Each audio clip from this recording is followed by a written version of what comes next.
தென்னம்பாளையம் உழவர் சந்தையில் தேங்கிய மழைநீரை அகற்றக் கோரி விவசாயிகள் காரிய கப்பிட்டு நூதன போராட்டத்தில் ஈடுபட்டனர்.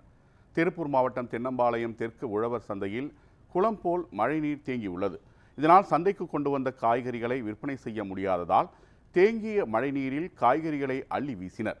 மாநகராட்சி நிர்வாகத்திடம் பலமுறை மனு அளித்தும் எவ்வித நடவடிக்கையும் எடுக்கவில்லை என விவசாயிகள் வேதனை தெரிவித்தனர்.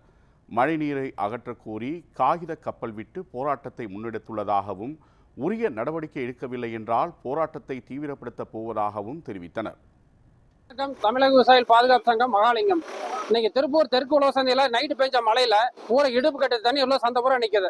இந்த தண்ணி ஏன் நிக்குதுன்னு பாக்குற போது பார்த்தா இந்த இடத்துல 1 மாசம் ஆச்சு இந்த டிச்சு கட்டி.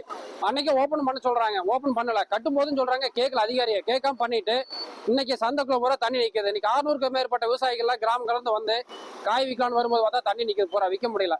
இன்னைக்கு காய் கீரை எதுவும் விற்க முடியல. பூராமே இன்னைக்கு பெரிய இழப்பு ஏற்படுத்திக்கிறாங்க.